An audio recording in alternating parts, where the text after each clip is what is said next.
The fluorescent lights of the diner buzzed overhead like angry wasps, casting a sickly yellow glow over the cracked vinyl booths and coffee-stained countertops.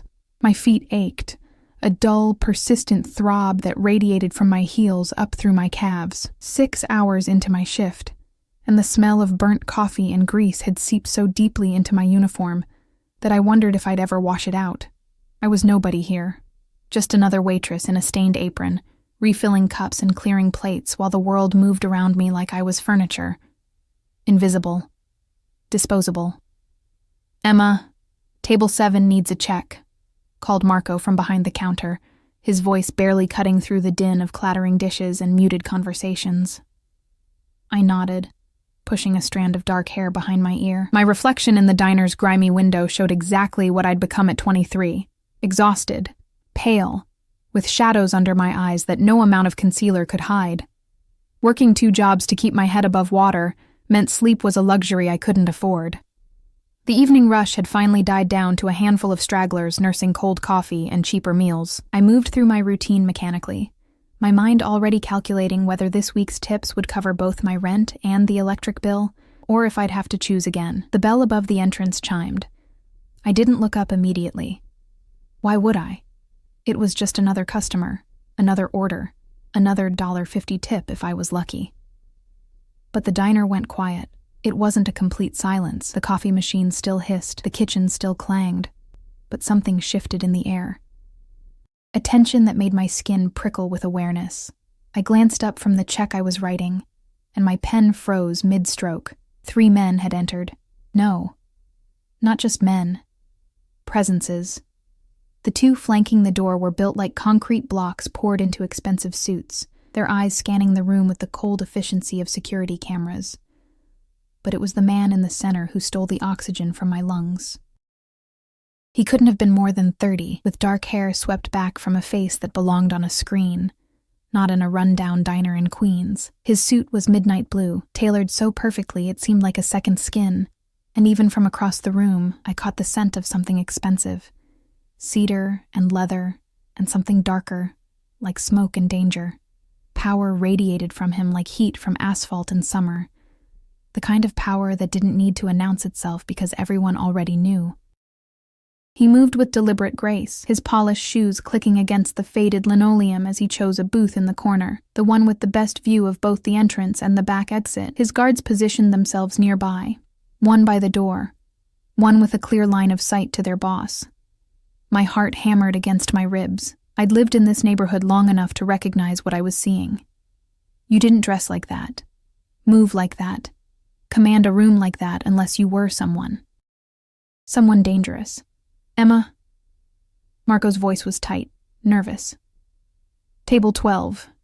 My throat was dry. "Can't someone else?" "Everyone else is busy." His eyes darted to the corner booth, then back to me. "Just be professional. Be quick." My hands trembled as I grabbed a menu and a glass of water. This was ridiculous. He was just a customer. Just a man. The fact that my body was screaming at me to run, that every instinct I had was telling me to stay far away from that corner booth, didn't matter. I needed this job. I forced my feet to move. Each step across the diner felt like walking through deep water. I was acutely aware of every sound. The scrape of my shoes, the racing of my pulse, the sudden quiet of the other patrons who seemed to be holding their collective breath. Up close, he was even more devastating. Angular jaw, sharp cheekbones, lips that curved in a way that suggested he knew exactly how beautiful he was, and exactly what to do with it. But it was his eyes that trapped me, dark, almost black, with an intensity that felt like being X-rayed, like he could see straight through my cheap uniform to every secret I'd ever kept. "Good evening," I managed, proud that my voice only shook slightly. "Can I get you something to drink?" He didn't respond immediately. Instead, he studied me with an attention that made my skin flush hot and cold simultaneously. His gaze traveled from my face down to my name tag, then back up, slow and deliberate. "Coffee," he said finally. His voice was silk over gravel, deep and smooth with an edge that suggested violence lurked just beneath the surface. "Black." "Of course." I set down the menu and water glass with hands that wanted to shake. I'll be right back. What's your name? I froze. He could clearly see my name tag, pinned crookedly to my uniform. Emma Martinez, in faded plastic letters. Emma? I said quietly. Emma. He repeated it like he was tasting it, rolling it around in his mouth. How long have you worked here, Emma? This wasn't normal customer conversation. The way he asked, it wasn't small talk. It was an interrogation wrapped in velvet. 6 months, I answered, desperate to escape back to the safety of the counter. I'll get your coffee. I turned to flee, but his voice stopped me. You go to NYU, don't you? Psychology program. My blood turned to ice. How did he know that? My mind raced through possibilities, each more terrifying than the last. I'd never seen him before. I was certain of that. A man like him, you didn't forget. How do you? My daughter is in your cohort. He leaned back against the booth, completely relaxed, despite the bomb he'd just dropped. Sophia Valentino. The world tilted sideways. Sophia. Sweet. Bubbly Sophia, who sat next to me in developmental psychology and loaned me her notes when I had to miss class for my second job. Sophia, whose father she barely mentioned, except to say he was in business and very busy. This was Sophia's father, this man who looked like he'd stepped out of a fever dream, who commanded rooms and had guards and radiated danger like radiation. This was my friend's father. Oh. The syllable came out strangled. She never mentioned. She doesn't. Something flickered across his face, too quick to read. We prefer to keep our family business private. Family business. The way he said it made those words carry weight beyond their simple meaning. Your coffee, I stammered, backing away. My heel caught on something, a tear in the linoleum I'd stepped over hundreds of times. My arms windmilled, the empty tray clattering from my hands as I pitched backward, my exhausted body unable to compensate quickly enough. I didn't hit the ground. Strong hands caught me, one arm wrapped around my waist, the other steadying my shoulder. The impact of hitting his chest drove the air from my lungs, not from force, but from the solid heat of him, the sudden overwhelming scent of expensive cologne and masculine warmth. Careful, he murmured, his breath ghosting across my ear. For a moment I couldn't move. His arm was still around my waist, holding me against him with a possessive security that my exhausted brain couldn't quite process as threatening, even though every rational thought screamed that it should be. I could feel his heartbeat against my back, steady, unhurried, completely controlled while mine was trying to hammer its way out of my chest. His hand, large and warm, splayed across my ribcage just below my breast. Not inappropriately, he'd caught me from falling, nothing more. But the placement, the heat of his palm through the thin fabric of my uniform made my breath catch. I've got you, he said softly, and there was something in his voice, something dark and promising and deeply unsettling. Reality crashed back. I jerked away from him, my face burning with humiliation and something I didn't want to name. He released me immediately, but not before I felt the slight reluctance in how his fingers trailed across my waist. I'm sorry, I gasped, stumbling back. I'm so sorry. I didn't mean... That was completely... You're my friend's father. That's crazy, I blurted out, the words tumbling over themselves in my desperation to establish some kind of boundary, some kind of normal context to what had just happened. You can't... That was completely inappropriate. I mean, not that you did anything wrong, you caught me, but... Inappropriate. He repeated the word like it amused him. One dark eyebrow arched, and his lips curved into something that wasn't quite a smile. Is that what concerns you, Emma? The way he said my name, like it belonged to him now, sent a shiver down my spine that I desperately wanted to blame on the diner's aggressive air conditioning. You're Sophia's father, I said again, as if repeating it would make the situation make sense, would explain why my skin still burned where he'd touched me. She's my friend. This is... crazy, he supplied, and this time he definitely smiled. It transformed his face from dangerously beautiful to something else entirely, something that made my stomach flip and my knees weaken. Life often is, don't you think? One of his guards appeared at his elbow, murmuring something in rapid Italian. The boss, because that's what he was, I understood that now with crystalline clarity, nodded once, his eyes never leaving my face. It seems I'm needed elsewhere. He stood in one fluid motion, and I had to tilt my head back to maintain eye contact. He was tall, broad-shouldered, and standing this close, I felt impossibly small, fragile. But I'll be back, Emma, for that coffee. It wasn't a question. It was a promise. He reached into his jacket. I flinched involuntarily, some primal part of my brain screaming danger. But he only extracted a wallet of buttery black leather. He pulled out several bills and placed them on the table. Even from my angle, I could see they were hundreds. For your trouble, he said, and for your discretion. I didn't see anything, I said automatically, the words coming from some survival instinct I didn't know I possessed. His smile widened, showing teeth that were perfectly white and somehow predatory. Smart girl. He moved past me, his guards falling into formation around him. Just before he reached the door, he paused and looked back over his shoulder. Tell Sophia I said hello. Tell her... His eyes locked onto mine with an intensity that pinned me in place. Tell her I met one of her friends. I think she'd be very interested to know. Then he was gone, the bell chiming cheerfully, as if the last 5 minutes hadn't just tilted my entire world on its axis. I stood frozen in the middle of the diner, my heart still racing, my skin still tingling where he'd touched me. The money sat on the table, $500 bills for a cup of coffee he never drank. Marco appeared at my elbow, his face pale. Do you know who that was? I shook my head, not trusting my voice. That was Dante Valentino, he whispered, his accent thickening with fear. They call him Il Lupo, the wolf. He runs half of New York's underground. He crossed himself quickly, superstitious. Stay away from him, Emma. Men like that, they don't just meet people. They collect them. But it was too late for warnings, as I looked down at the money on the table. More than I made in 2 weeks. I knew with absolute certainty that Dante Valentino had already decided to collect me. And the most terrifying part, some small, reckless part of me wanted to be caught. I didn't tell Sophia. For 3 days, I carried the weight of that encounter like a stone in my chest, heavy and uncomfortable, impossible to ignore. Every time she texted me about grabbing coffee between classes or complained about her statistics homework, I typed and deleted a dozen responses trying to figure out how to say, I met your father. He touched me. I can't stop thinking about it. The $500 sat in my nightstand drawer, untouched.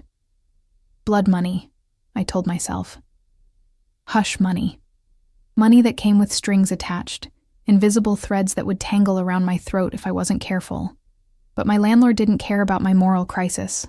Neither did the electric company. On the 4th day, I broke. I deposited the money and immediately felt like I'd signed something away, some part of myself I couldn't name. The diner felt different now. Every time the bell chimed, my head snapped up, my pulse spiking with a mixture of dread and anticipation that made me nauseous. But Dante Valentino didn't return. His absence was somehow more oppressive than his presence had been, like waiting for a storm you could feel building in your bones. Friday afternoon, I was in the university library, drowning in research papers for my thesis on trauma bonding, when Sophia dropped into the chair across from me with her usual explosive energy. Em, thank God I'm dying. Professor Chen just assigned us another 50 pages of Bowlby for Monday, and I have a family thing this weekend. She dumped her designer bag, Prada, probably worth more than my car, onto the table with a dramatic sigh. Save me. Tell me you've already read it. I had. Twice. Because I couldn't afford to fail, couldn't afford to lose my partial scholarship, couldn't afford anything that might send me tumbling back to where I'd started, broke and desperate in a studio apartment with mold in the bathroom and sirens every night. I can send you my notes, I said, trying to focus on the words in front of me. They swam meaninglessly across the page. You're literally the best. Sophia propped her chin in her hand, studying me with those dark eyes that suddenly seemed far too familiar. Had they always been that shade, that intensity? You look exhausted, though. Are you okay? Double shift yesterday, I lied. The truth was I hadn't slept properly since Tuesday. Every time I closed my eyes, I felt phantom hands on my waist, Heard that voice like silk and gravel saying my name. You work too hard. Sophia's expression shifted to concern, genuine and sweet. She was a good person, I reminded myself. A good friend. Whatever her father was, whatever darkness he lived in, it hadn't touched her. Why don't you come to dinner at my place on Sunday? My dad's actually going to be there for once, and I know he'd love to meet my friends. My pen clattered from my fingers. Your dad? The words came out strangled. I know, shocking, right? He's literally never home. She rolled her eyes affectionately. But he's been asking about school lately, wanting to know about my friends and classes. It's actually kind of sweet. He's trying. He's been asking about school, about her friends, about me. I don't think... I started, but Sophia was already pulling out her phone. Please? It'll be fun, I promise. Our chef makes this incredible osso buco, and the house is ridiculous. You can swim, we can study by the pool, and you can finally meet the mysterious Valentino patriarch. She grinned. Who knows? Maybe you can help me figure him out. You're the psychology major. There were so many reasons to say no. Every survival instinct I possessed was screaming at me to decline, to keep my distance, to pretend that night at the diner had never happened. But Sophia was looking at me with such hopeful enthusiasm, and some reckless part of me, the same part that had felt disappointed every time the diner door opened and it wasn't him, wanted to say yes. Okay, I heard myself say. Sunday. Sophia's house wasn't a house, it was an estate. The Uber dropped me at iron gates that looked like they belonged to a fortress, complete with security cameras and an intercom system. When I gave my name, my voice shaking slightly, the gates swung open silently, revealing a driveway lined with manicured hedges and old-growth trees. The main house rose ahead like something from a film. White stone, tall windows, pillars that spoke of old money and older power. My sundress, the nicest thing I owned, suddenly felt painfully inadequate. A man in a dark suit, not one of the guards from the diner, but cut from the same cloth, opened my car door before I could reach for the handle. Miss Martinez, he said formally, Miss Sophia is expecting you by the pool, if you'll follow me. I followed him through a side gate, my sandals clicking against slate pathways bordered by roses that probably cost more than my monthly rent. The pool area opened up before me like something from a magazine. Infinity edge, crystal clear water, expensive loungers arranged artfully around the perimeter. Sophia waved from one of the loungers, looking effortlessly beautiful in a white bikini, her dark hair piled on top of her head. Finally, get changed. The water's perfect. I'd brought a swimsuit, a simple black one-piece I'd bought on sale 3 years ago. The cabana Sophia directed me to was nicer than my entire apartment, all gleaming tile and soft towels that probably cost more per square inch than my bedsheets. When I emerged, wrapping a towel around myself self-consciously, Sophia was texting rapidly, her face scrunched in concentration. Everything okay? I asked. Just my dad. He's running late. She set down her phone with a huff. Typical. I swear, he schedules these family dinners, and then acts like they're business meetings he can just reschedule. Relief and disappointment warred in my chest.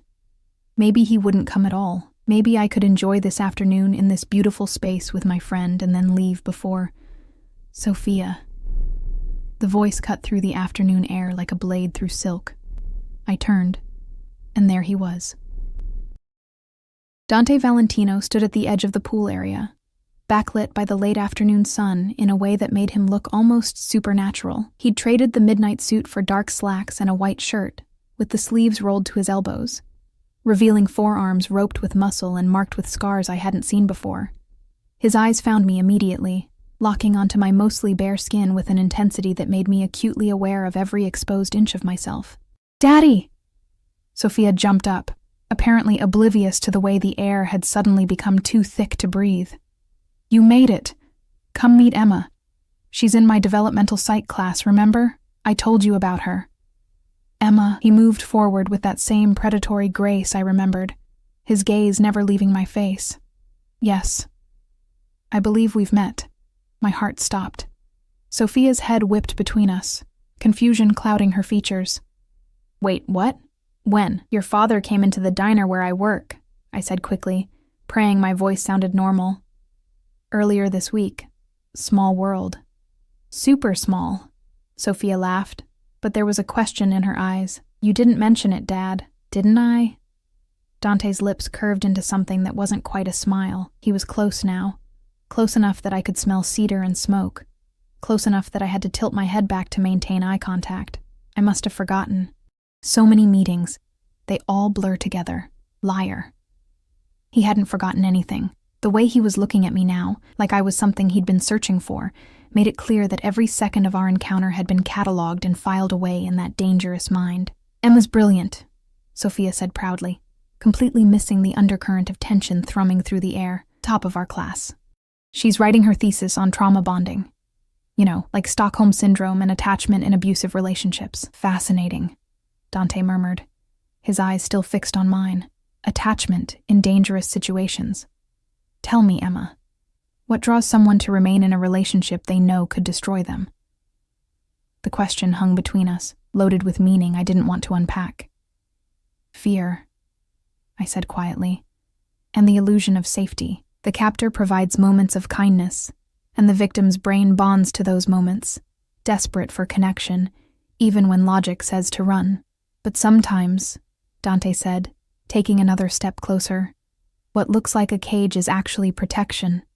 Sometimes the captor is the only thing standing between the victim and real danger. That's what they all say, I countered, my academic mind engaging despite my racing heart. Every abuser believes they're protecting their victim.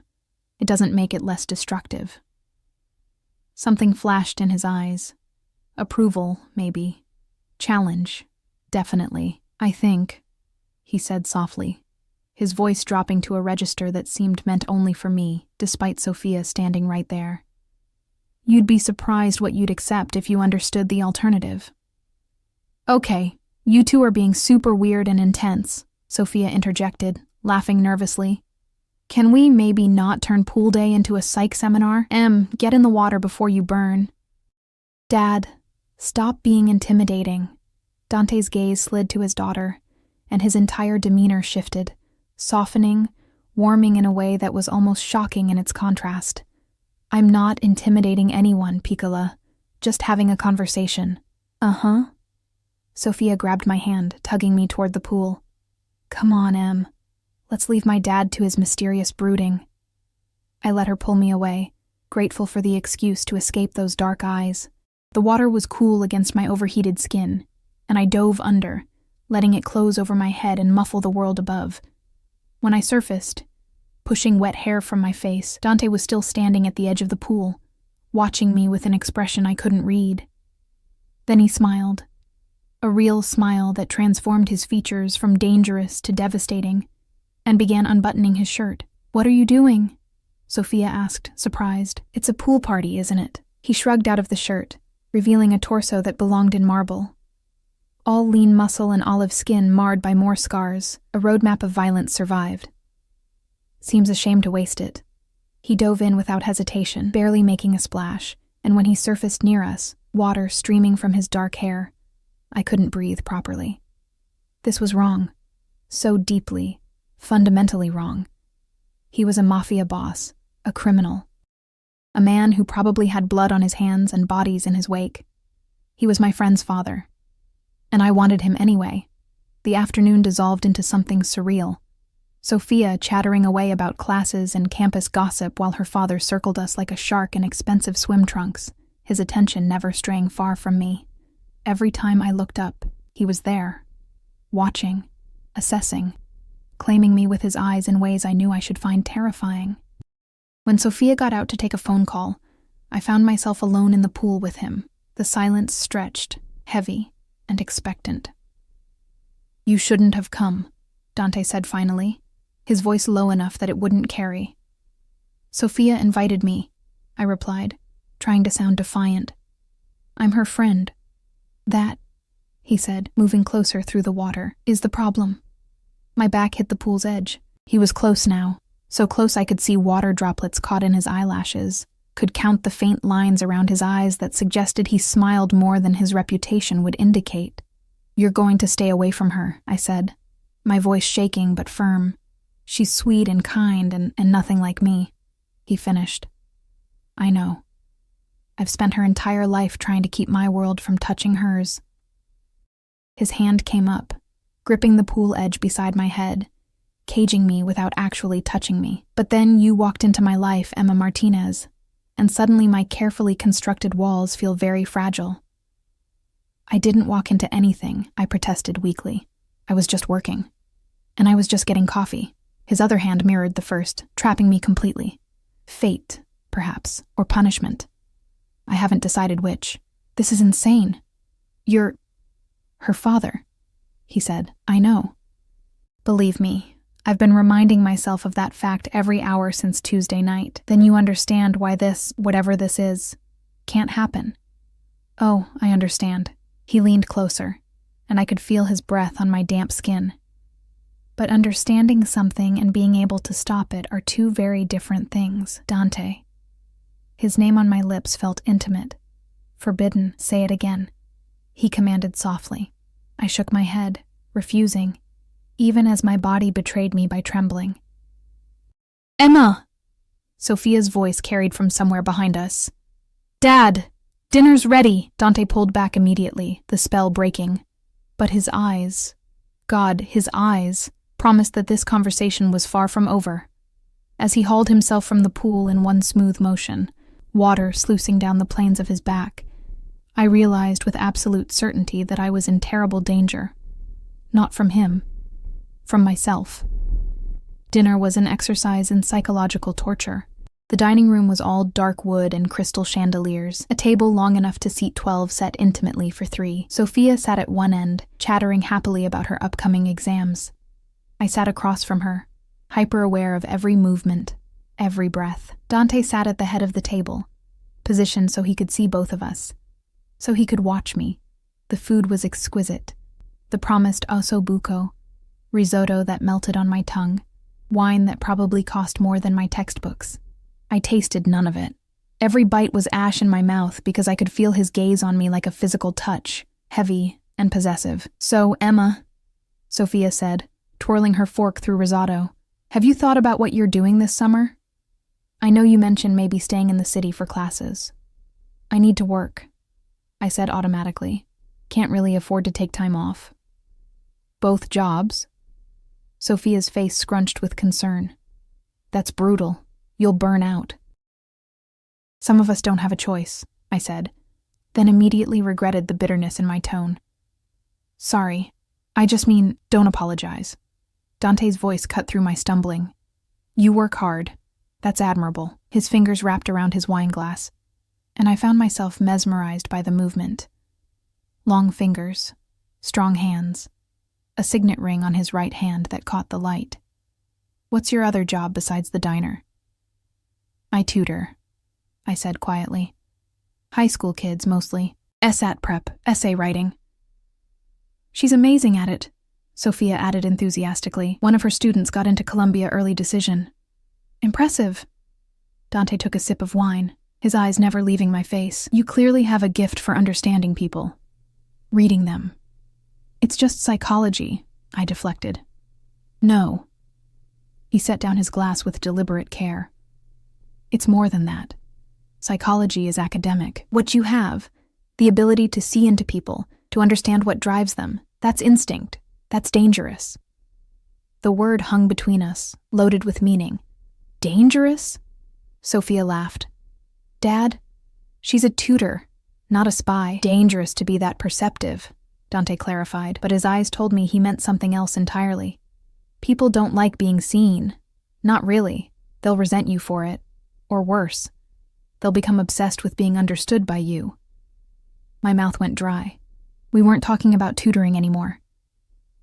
I think people want to be seen, I said softly, holding his gaze even though every instinct screamed to look away.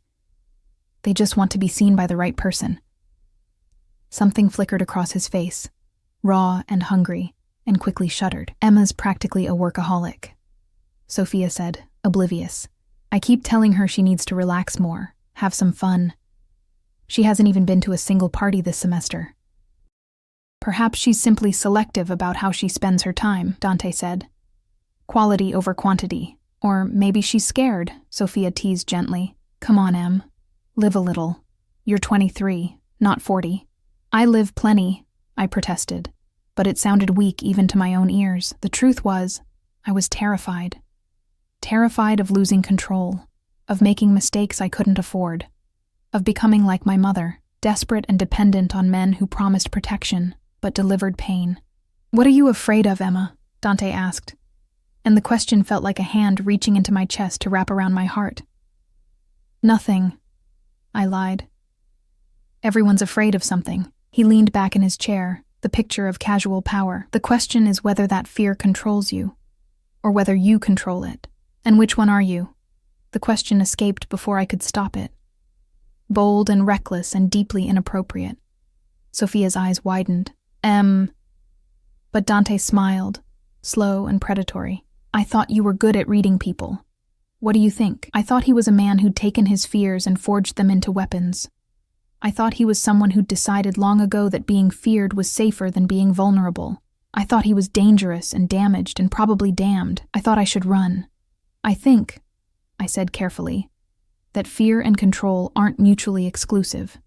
I think the most dangerous people are the ones who've learned to weaponize their fear." His smile widened, showing teeth. "Smart girl." There it was again.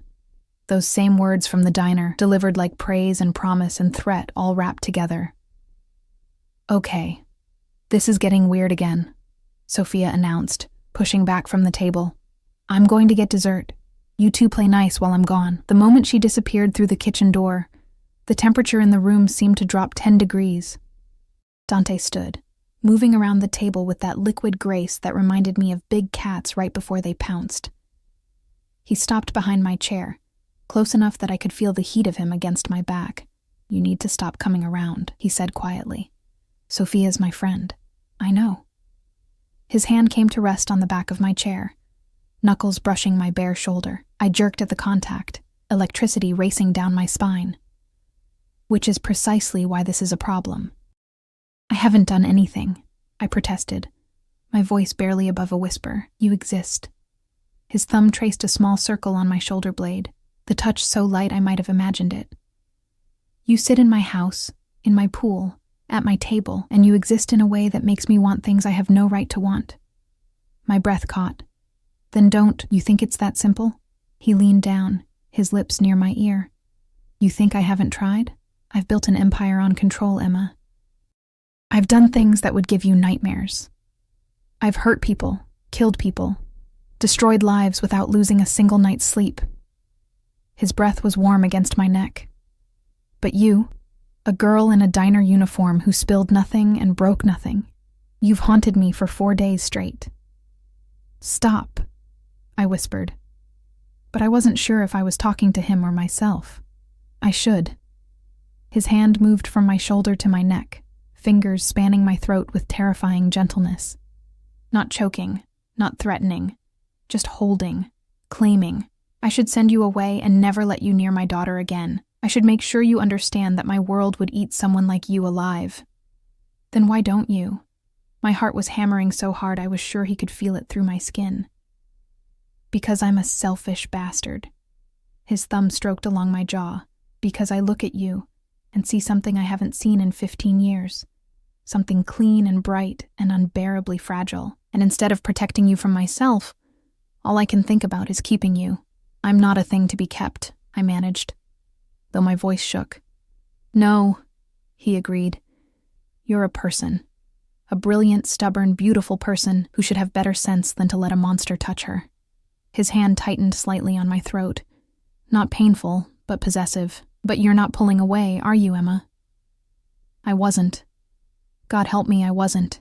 "Sophia is my daughter, and I love her more than my own life," he said fiercely. "Which is why this, whatever this is, can never go further than this room. Do you understand me?" I nodded, not trusting my voice. "But I need you to understand something else." He turned my chair around with one hand, forcing me to face him. He crouched down, bringing us eye to eye, his hands on the armrests caging me in. "I don't share. I don't play games, and I don't do casual." "We're not doing anything," I said, but it sounded like the lie it was. "Not yet." His eyes searched mine with an intensity that felt like drowning. But we will. Maybe not today, maybe not this week. But eventually, you're going to stop fighting this. And when you do, when you finally admit that you feel this too, I'm going to take you. Completely. Do you understand? You're insane, I breathed. Probably. He reached up, tucking a strand of hair behind my ear with unexpected tenderness. But I'm also patient. And I always get what I want, Emma. Always. Found it. Sophia's voice echoed from the kitchen. Dante was across the room and back in his seat before I could blink, his expression smoothly neutral as his daughter emerged with tiramisu. Sorry. Our housekeeper reorganized everything, Sophia said cheerfully, setting down plates. You guys okay? You both look flushed. Just warm, I said quickly. Maybe I got too much sun. Dante said nothing, but when I risked a glance at him, he was watching me with an expression that made promises his words hadn't. I left immediately after dessert, claiming an early shift at the diner. Sophia hugged me goodbye, making me promise to come back soon. Dante shook my hand. Perfectly appropriate, perfectly normal. Except his thumb pressed against my pulse point, counting my racing heartbeat like he was memorizing it. It was a pleasure seeing you again, Emma, he said formally, but his eyes said mine. The Uber ride home was a blur. I stumbled into my tiny apartment, locked the door, and collapsed against it, my entire body shaking. This was impossible, unsustainable, insane. He was a criminal, a killer, my friend's father, and I wanted him with an intensity that terrified me more than anything he'd said. My phone buzzed. Unknown number. Unknown. You forgot your towel. I'll have it returned to you. My heart stopped. How did he get my number? Unknown. Don't look so worried. I have resources. Use them to know you got home safely. Unknown. Sleep well, Emma. Dream of better men than me. I stared at the messages, my thumb hovering over the delete button. I should block him. Report him. Tell Sophia everything and run as far from the Valentino family as possible. Instead, I saved his number.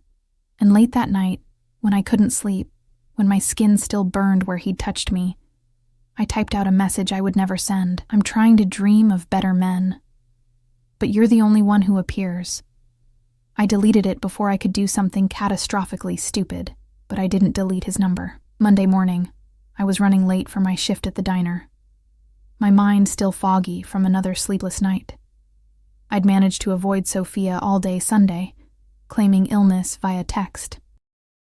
It was cowardly, but I needed time to think, to process, to figure out what I was going to do about the fact that I couldn't stop thinking about her father's hands on my throat. I was so distracted that I didn't notice the black SUV following me until it pulled up to the curb beside me. The back window rolled down, and my stomach dropped. Dante Valentino sat in the back seat, looking impossibly crisp in a charcoal suit despite the early hour. Get in. I have work, I said, proud that my voice only shook slightly. Call in sick. I can't just... Emma. His voice dropped to that dangerous register that made my knees weak. Get in the car. We need to talk. We have nothing to talk about. Wrong. He opened the door from the inside, a clear command. We have everything to talk about. But I'd prefer not to have this conversation on a public street. I should have walked away. Should have told him to leave me alone, to respect boundaries, to stop whatever this was before it started. Instead, I got in the car. The door closed behind me with a sound like a cell door slamming shut, and as the SUV pulled away from the curb, I realized I'd just made a choice I could never take back. Dante's hand found mine in the darkness of the back seat, his fingers interlacing with mine possessively. Where are we going? I whispered. Somewhere we can be honest, he said. No daughter. No witnesses. Just you and me, and the truth neither of us wants to admit. The truth was, I was already his. I just hadn't admitted it yet. The SUV wound through Manhattan with purpose, leaving behind the familiar chaos of my neighborhood for streets I'd only seen in movies. Tree-lined, quiet, dripping with old money. My hand remained clasped in Dante's, his thumb tracing absent patterns on my palm that made concentration impossible. Where are we going? I asked again, when the silence became unbearable. Somewhere safe. His eyes never left the window, scanning the streets with practiced vigilance. Somewhere we won't be interrupted. The car pulled up to a building of gray stone and Art Deco elegance, a pre-war apartment building that screamed exclusivity. The doorman nodded respectfully as Dante's driver opened our door, and I felt impossibly small and out of place in my diner uniform and worn sneakers. Dante's hand pressed against the small of my back, guiding me through a lobby of marble and mirrors, into an elevator lined with mahogany. The operator, an actual elevator operator, pressed the button for the penthouse without being told. "You're not going to murder me, are you?" I tried to joke, but my voice cracked on the words. Dante's expression was unreadable. "If I wanted you dead, Emma, you'd already be gone. What I want from you is far more complicated." The elevator opened directly into an apartment that stole my breath. Floor-to-ceiling windows overlooked Central Park, the morning light spilling across hardwood floors and minimalist furniture that probably cost more than I'd earn in 5 years. Everything was cream and charcoal and clean lines, beautiful and cold, like a museum exhibit of how rich people lived. "Is this where you live?" I asked, moving to the windows because looking at the view felt safer than looking at him. "One of my properties. I use it when I need privacy." He shrugged out of his suit jacket, draping it over a chair with careless elegance. "Sophia doesn't know about this place. Neither does anyone else who matters. Except me," I said quietly. "Except you." He moved behind me, close enough that I could feel his heat. "Do you understand what that means, Emma? Bringing you here?" I shook my head, not trusting my voice. "It means I'm trusting you with something I trust no one with: location, access, vulnerability." His reflection appeared in the glass beside mine.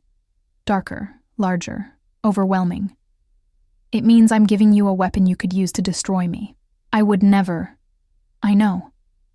His hand came to rest on my hip, a brand through the thin fabric of my uniform. "That's the problem. I know you wouldn't, which makes you either incredibly loyal or dangerously naive. Maybe both," I whispered.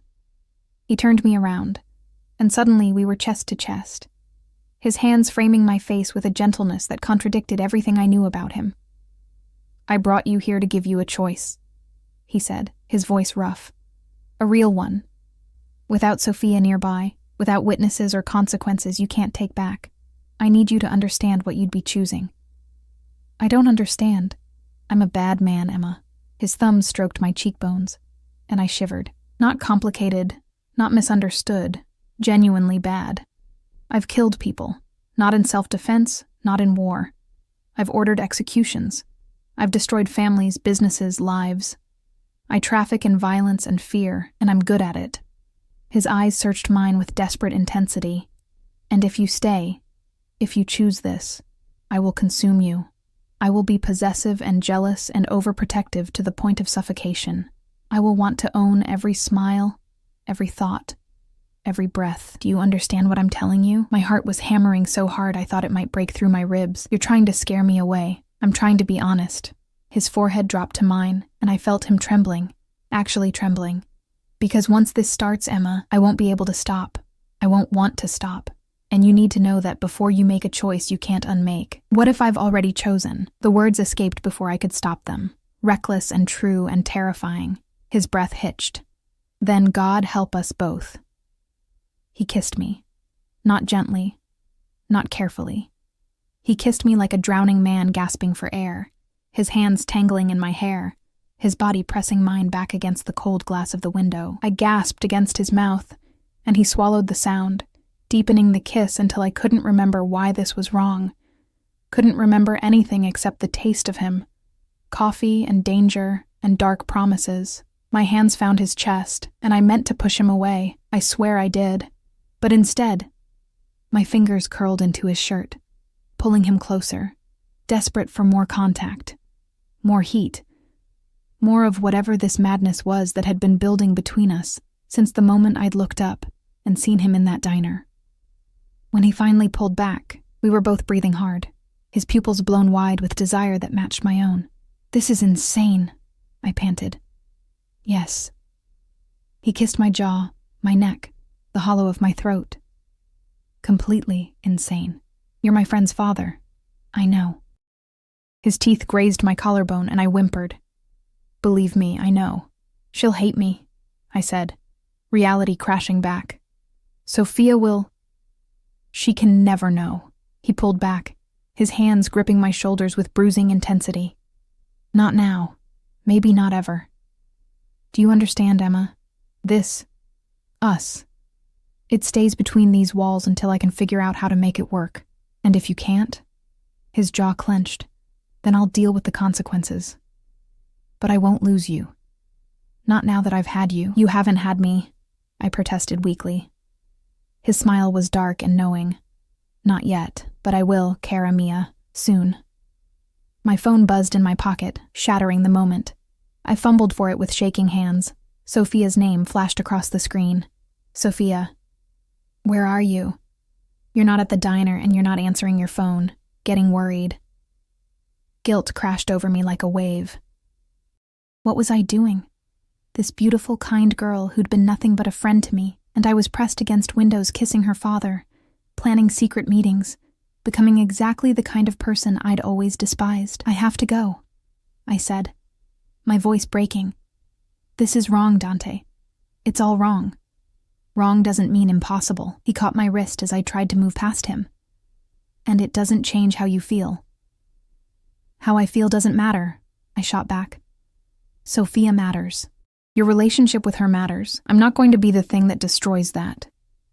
You think I'd let that happen? His voice hardened. You think I haven't spent every second since meeting you trying to figure out how to have both? How to keep my daughter's love, and have you too. You can't have both. The words came out too loud, too raw. That's not how this works. Eventually she'll find out, and she'll hate us both, and you'll have to choose. And we both know who you'll choose. Something flickered across his face. Pain, maybe. Recognition, definitely. You're right, he said quietly. If it came down to it, I'd choose Sophia.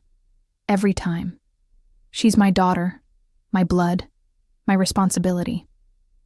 The words shouldn't have hurt. I'd known it was true. But hearing him say it felt like a knife between my ribs. Then let me go, I whispered. No. His hand cupped my face, forcing me to look at him, because I'm going to find a way to have both. I didn't build everything I have by accepting limitations, Emma. I make the world bend to my will. You can't bend this. Watch me. He kissed me again. Hard and possessive, a seal on a promise I didn't fully understand. Go. Answer Sophia. Be her friend. But know that this isn't over, not by a long shot. The ride back to my neighborhood was silent, except for my racing thoughts. Dante's driver dropped me a block from the diner with instructions from his boss to ensure she arrives safely, like I was something precious, something worth protecting. I called Sophia from the sidewalk, spinning a lie about a family emergency and my phone dying. She accepted it without question because that's who she was, trusting, kind, everything her father wasn't, everything I was betraying. The next 2 weeks were torture. I avoided Sophia's calls, made excuses to skip study sessions, threw myself into work until exhaustion was my only companion. But Dante was everywhere. Not physically. He was smart enough not to show up at the diner again, but his presence haunted me anyway. Flowers arrived at my apartment with no card. Expensive ones. Peonies and garden roses that must have cost hundreds. I threw them away and found another bouquet the next day. My student loan payment was mysteriously paid in full. When I called the company, they said an anonymous benefactor had covered it. $5,000, gone just like that. The diner's owner suddenly decided to give me a raise, substantial enough that I could quit my tutoring job if I wanted. When I asked why, he got nervous and said something about a business consultation that had gone well. Dante was taking care of me. From the shadows, with invisible hands, he was weaving a net of protection and provision around my life that made it harder and harder to pretend I didn't want exactly what he was offering. Then Sophia showed up at my apartment. I'd just gotten home from a closing shift, dead on my feet, when her knock echoed through my tiny studio. For a moment, I considered not answering, cowardly, but self-preserving. "Em, I know you're in there," she called. "Your neighbor said you just got home. Please, I just want to talk." Guilt propelled me to the door. She stood in my dingy hallway looking like a magazine ad for wealth. Designer jeans, cashmere sweater, perfect makeup, and something in her eyes made my stomach drop. "Can I come in?" she asked quietly. I stepped aside, acutely aware of how shabby my apartment must look to her, the secondhand furniture, the water-stained ceiling, the refrigerator that hummed too loudly. She sat on my threadbare couch and looked at me with an expression I couldn't quite read. "You've been avoiding me. I've been busy. Don't." Her voice was sharper than I'd ever heard it. "Don't lie to me, Em. We've been friends for months. I know when you're pulling away." My throat tightened. "Sophia, is it because of money?" she asked suddenly. "Because I have more than you? I know sometimes that makes things weird, but I thought we were past that." "No," I said honestly. "It's not about money." "Then what?" Her eyes searched mine. Did I do something? Say something wrong? "Yes," I thought. "You invited me into your life, into your home, and I repaid you by wanting your father. It's complicated," I managed. "Uncomplicate it." She leaned forward, earnest. "You're one of the few real friends I have, Emma. Most people just want to be around me because of my dad, or his money, or his connections. But you liked me before you even knew who my family was. That matters." The guilt was suffocating. "Sophia, my dad asked about you," she said, and my heart stopped. "Last week. Wanted to know if you were okay, if you needed anything. It was weird. He never asks about my friends. What did you tell him?" The question came out strangled, that I was worried about you, that you'd been distant. She tilted her head, studying me.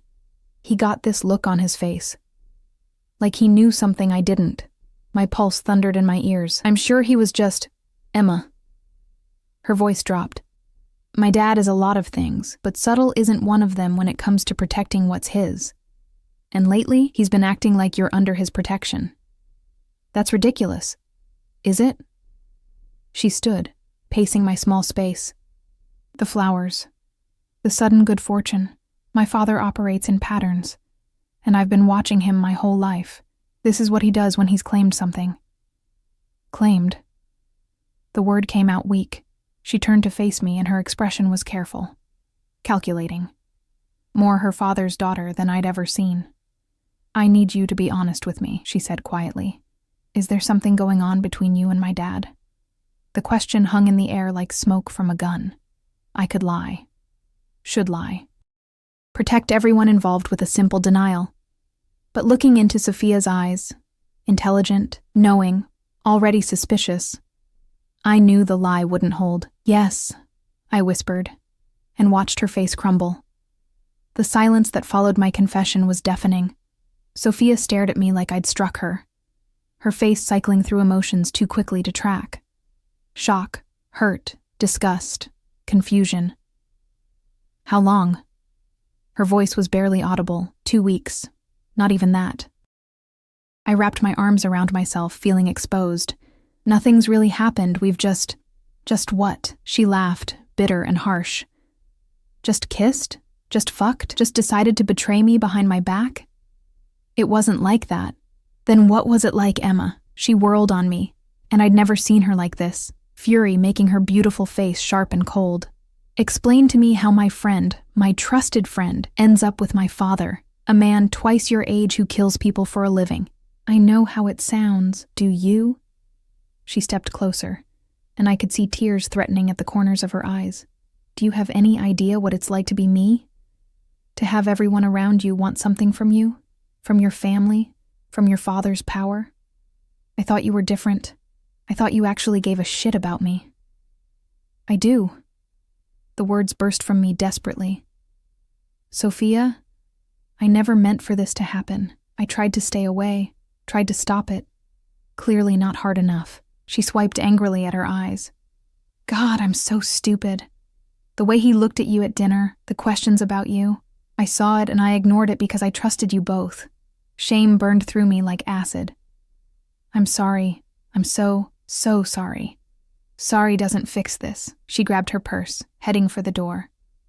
"I need to think. I need to not look at you right now." "Sophia, please." She paused at the door, her back to me. My father destroys everything he touches, Emma. Everyone who gets close to him ends up dead or damaged or wishing they were. I've watched it my whole life. She looked back over her shoulder, and the pity in her eyes was worse than her anger. You think you're special? You think you'll be different? You're just the newest thing he wants to possess. The door slammed behind her, and I collapsed onto the couch, my entire body shaking. What had I done? What had I thrown away for a man I barely knew? For feelings I couldn't explain? For a connection that defied every rational thought? My phone buzzed. Dante. Sophia just called. She knows. Come to the penthouse. Now. Me. I can't. I've done enough damage. Dante. Emma. This isn't a request. Me. I'm done. This was a mistake. All of it. 3 minutes later, someone was pounding on my door. I knew who it was before I opened it. Dante stood in my hallway looking like barely controlled violence, jaw clenched, eyes blazing, still in a suit that suggested he'd come straight from whatever criminal empire he'd been running. Move, he commanded, pushing past me into my apartment. You can't just... I can do whatever I want. He rounded on me, and I backed up instinctively. What the hell were you thinking, telling her? She asked. She knew something was going on. So you confirmed it? He ran a hand through his hair, the first crack in his composure I'd ever seen. Do you have any idea what position you've put me in? Put us both in? There is no us, I shouted, my own temper finally breaking. There never was. This whole thing is insane. You're insane if you think this could ever work. It was working until you opened your mouth. It was a lie. Tears burned my eyes. We were lying to someone we both care about, sneaking around like criminals. I am a criminal, he shot back. That's the point you keep missing, Emma. This is who I am. I don't do things the right way, the clean way, the way that makes everyone comfortable. I take what I want, and I make it work. Well, you can't have this, my voice broke. You can't have me and your daughter's love and everything else you want. The world doesn't work that way, no matter how powerful you are. Watch me. He grabbed my wrist, pulling me closer. You think I'm going to let you walk away? After everything? You don't have a choice. I always have a choice. His other hand cupped my face, forcing me to meet his eyes. And I choose you. I choose this. Whatever it takes. Even if it costs you, Sophia. The question hung between us, and for the first time, I saw real fear flicker across his features.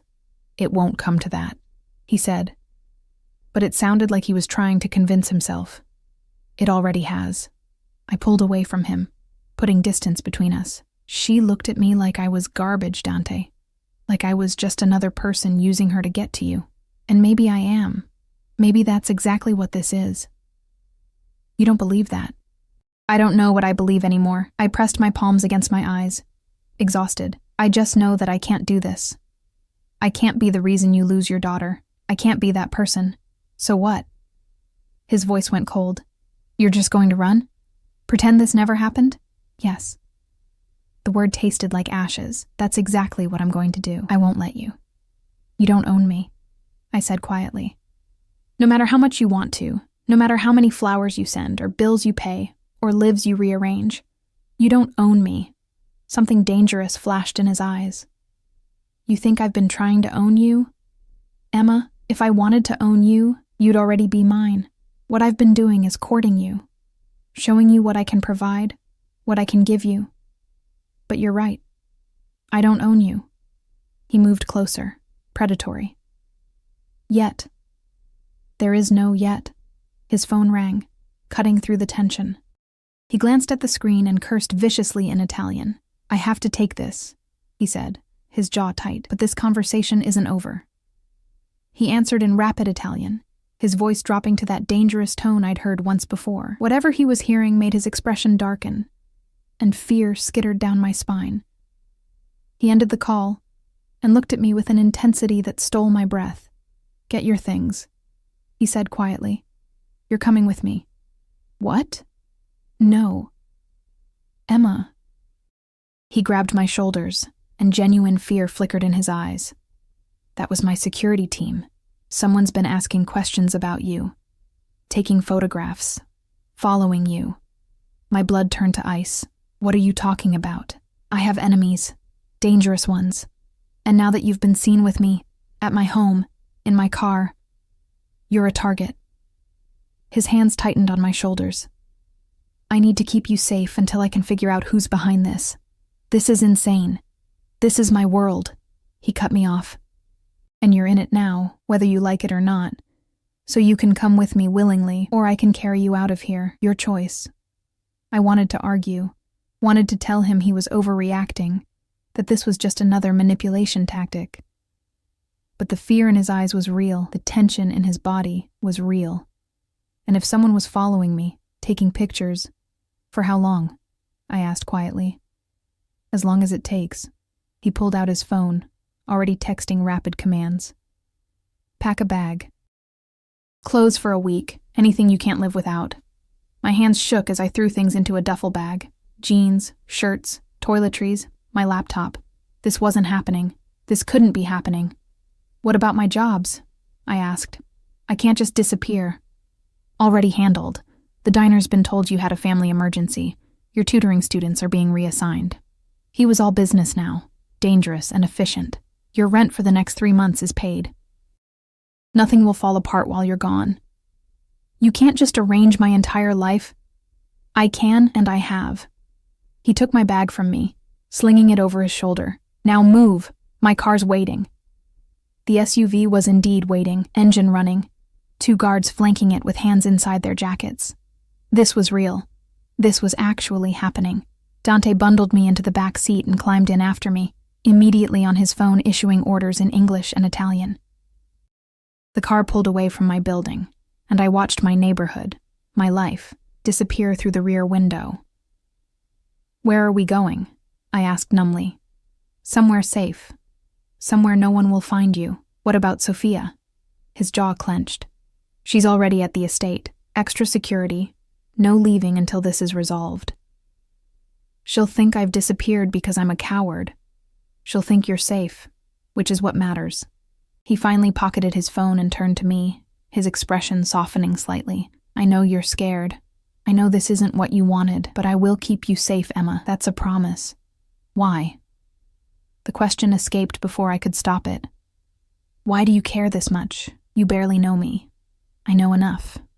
His hand found mine, interlacing our fingers. I know you're brilliant and stubborn and kind in ways I haven't been in decades. I know you see me, really see me. And you're still here. I know that when I thought someone might hurt you, I felt something I haven't felt since Sophia was born. Genuine fear. That's not love, I whispered. That's obsession. Maybe. He raised our joined hands, pressing a kiss to my knuckles. But it's mine. You're mine. And I protect what's mine. The safe house turned out to be a compound upstate. All stone walls and security gates and guards with automatic weapons. It was beautiful in a fortress kind of way, perched on a hillside with views that would have been breathtaking if I wasn't a virtual prisoner. Dante installed me in a bedroom that was bigger than my entire apartment, with a bathroom of marble and gold that looked like something from a palace. Then he disappeared, leaving me with guards outside my door and no answers. I lasted 2 hours before I went looking for him. He was in a study lined with books and weapons in glass cases, bent over a desk covered in photographs and documents. He looked up when I entered, exhaustion carving lines around his eyes. You should be resting, he said. I should be a lot of things. I moved closer, looking at the photographs spread across his desk. My stomach dropped. They were of me, walking to work, leaving class, sitting in a coffee shop. Dozens of them, taken over weeks. Oh my God. This is why you're here. His voice was grim. Someone's been tracking you for at least a month, long before I ever walked into that diner. My mind raced. So this isn't about you? About being seen with you? I don't know yet. He stood, coming around the desk. But I'm going to find out. And when I do, the violence implicit in those words should have scared me. Instead, I felt something else. Protected. Safe. Claimed in a way that was definitely obsessive and possibly insane, but undeniably real. I'm sorry, I said quietly. About Sophia. About everything. Don't be. He pulled me against him, and I went willingly, letting myself be held for the first time since this nightmare began. This is my fault. I should have been more careful, should have protected you better. You can't control everything. Watch me try. He pressed a kiss to my hair. I'm going to fix this, Emma. All of it. The threat, Sophia. Everything. I'm going to make it so you can have your life back and still be mine. That's impossible. I don't believe in impossible. He tilted my face up, and his eyes held promises and threats in equal measure. I believe in what I want, and I want you. Safe, happy, and mine. He kissed me then, deep and claiming and absolutely certain. And despite everything, despite the insanity of this situation and the impossibility of any future together, I kissed him back. Because he was right. I was his. Had been since that first moment in the diner when his eyes met mine and the world tilted on its axis. The question was whether I'd survive being claimed by a wolf. 3 days passed in the compound, like we were the only 2 people in the world. Dante worked tirelessly, making calls and coordinating his people, hunting whoever had been following me with single-minded intensity. And when he wasn't working, he was with me, talking, touching, teaching me about his world in ways that should have terrified me, but somehow didn't. On the 4th day, Sophia showed up. I was reading on the terrace when I heard her voice echoing through the halls, demanding to see me. Dante tried to intercept her, but she pushed past him, emerging onto the terrace with fury in her eyes. You, she said, pointing at me. We need to talk. Dante moved to intervene, but I shook my head. It's okay. I owe her this. He hesitated, then nodded. I'll be inside. You need me, you call. When we were alone, Sophia sat in the chair across from me, her posture rigid. For a long moment, neither of us spoke. I've been thinking, she said finally, about you and my dad, about how furious I am, how betrayed I feel. She paused, but also about how I've never seen him look at anyone the way he looks at you. I blinked, surprised. Sophia. Let me finish. She held up a hand. My mom left when I was 5. Did you know that? She couldn't handle his world, couldn't handle what he was. Since then, it's been just us. He's been father and mother and protector and everything, and he's never let anyone close. Never. I didn't know, I said softly. He's been alone for 15 years, Emma. By choice. Because keeping people at a distance kept them safe, kept me safe. Her eyes met mine, still hurt but softer now. And then you walked into that diner, and I watched him crack open in ways I didn't think he was capable of anymore. Tears pricked my eyes. I never meant to hurt you. I know. She sighed, looking suddenly older than her 22 years. And I know my dad. When he wants something, he doesn't let go. Which means you're not going anywhere, whether I like it or not. If you can't accept this, I'll walk away, I said, meaning it. You're more important. To him or to you, she challenged. Both. She studied me for a long moment, then shook her head. You really mean that, don't you? Yes. Which is probably why he's so obsessed with you. A ghost of a smile crossed her face.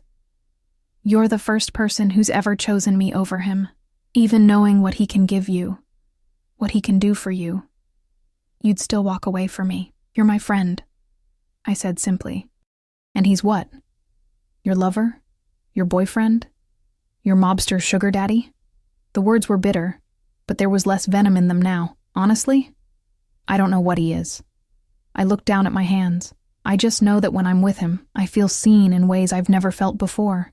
Like all the parts of me I've been hiding, the anger, the ambition, the darkness. He sees them and wants them anyway. Sophia was quiet for a long time. When she spoke, her voice was careful. I can't give you my blessing. Not yet. Maybe not ever. This is too weird, too complicated, too much.